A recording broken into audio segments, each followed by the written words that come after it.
இப்போது சமாதான ஏஜி சபையின் தலைமை போதகர் பாஸ்டர் ஆர் கிளாரன்ஸ் மருதையா அவர்கள் தேவனுடைய செய்தியை கொண்டு வருவார்கள். கிறிஸ்துவுக்குள் அன்பானவர்களே, இந்த நாளிலேயும் இந்த ஊடகத்தின் மூலமாக உங்களை சந்திப்பதில் மகிழ்ச்சி அடைகிறேன். இந்த நாளிலேயும் தேவன் நமக்கு தரக்கூடிய வார்த்தை என்னவென்றால், யோவான் எழுதின சுவிசேஷம் 14ஆம் அதிகாரம் 1ஆம் வசனம், உங்கள் இருதயம் கலங்காதிருப்பதாக. மனித வாழ்க்கையிலே கலக்கங்கள், பயம், திகில் வாழ்க்கையிலே வருவது இயல்பு. பழைய ஏற்பாட்டிலே 1 சாமுவேல் புஸ்தகம் 17ஆம் அதிகாரத்தை வாசித்து பார்க்கும் பொழுது, பெலிஸ்தியன் அவன் இஸ்ரவேலுடைய சேனைகளை நிந்தித்தான். நாம் ஒருவரோடு ஒருவர் யுத்தம் பண்ண ஒருவனை விடுங்கள் என்று சொல்லி சவுலும் இஸ்ரவேல் அனைவரும் அந்த பெலிஸ்தியனுடைய வார்த்தைகளை கேட்டு கலங்கி மிகவும் பயந்தார்கள். ஒரு பெலிஸ்தியனுடையதான் ஒரு சவால் கோலியாத். அவனுடைய உயரத்தை பற்றி சொல்லப்படுகிறது. மிகவும் உயரமானவன்.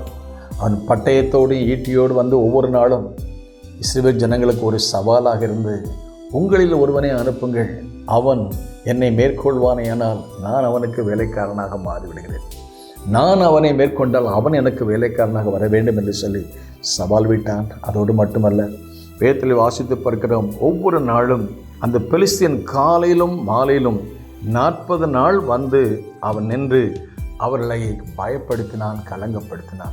இந்த நிகழ்ச்சியை கவனிக்கிற அருமையான தேவனுடைய பிள்ளைகளே, ஒவ்வொரு நாளும் உங்கள் வாழ்க்கையில் உங்கள் எதிராளியாக பிசாசானவன் யார் மூலமாக வந்து, அது காலையிலோ அது மாலையிலோ, ஒருவேளை வியாதியாக இருக்கலாம், காலையில் வரக்கூடிய வேதனை அது மாலையில் வரக்கூடிய வேதனை, அல்லது காலையில் வரக்கூடிய துக்கம் மாலையில் வரக்கூடிய துக்கம்.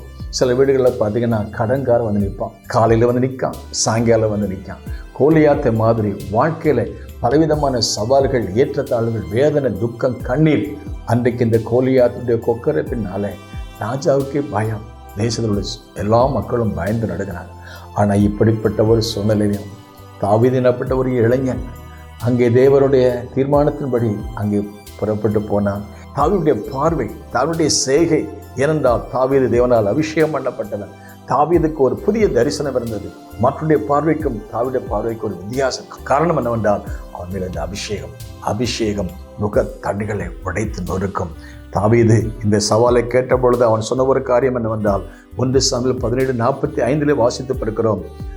தாவீது பெலிஸ்தியனை பார்த்து, நீ பட்டயத்தோடும் ஈட்டியோடு வருகிறாய், நானோ நீ நிந்திக்கிற இஸ்ரவேலுடைய இராணுவங்களின் தேவனாகிய கர்த்தருடைய நாமத்தில் வருகிறேன்.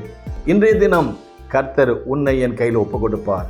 நான் உன்னை கொன்று உன் தலையை உன்னிடத்திலிருந்து எடுத்து நான் இன்றைக்கு பறவைகளுக்கு ஆகாரமாக கொடுப்பேன். இதனால் என்ன உண்டாகும் என்றால், இஸ்ரவேலிலே ஒரு தேவன் உண்டு என்று சொல்லி உலகத்தார் யாவரும் அறிந்து கொள்வார்கள். அருமையான தேவனுடைய பிள்ளைகளை, நிகழ்ச்சியை கவனிக்கிற உங்கள் வாழ்க்கையில் பல கலக்கங்கள், பயங்கள், திகழ்கள் ஏராளம் வந்திருக்கலாம். சவால்கள் காலையும் மாலையும் வந்திருக்கலாம். சவாலை சமாளிப்பதற்கு ஒரு சவாலால் முடியவில்லை. ஆனால் தாவீதோடு கூட தேவன் இருந்தார். கர்த்தர் தாவீதோடு இருந்தபடினால அவ்வளவு பெரிய ஜெயத்தை கர்த்தர் கொடுத்தார். அந்த தேவன் உங்கள் வாழ்க்கை கொடுத்து இஸ்ரவேல் தேவனை மகிமைப்படுத்துவார். May God bless you. பூமியிலே சமாதானமும் நிதியமும் உண்டாகட்டும்.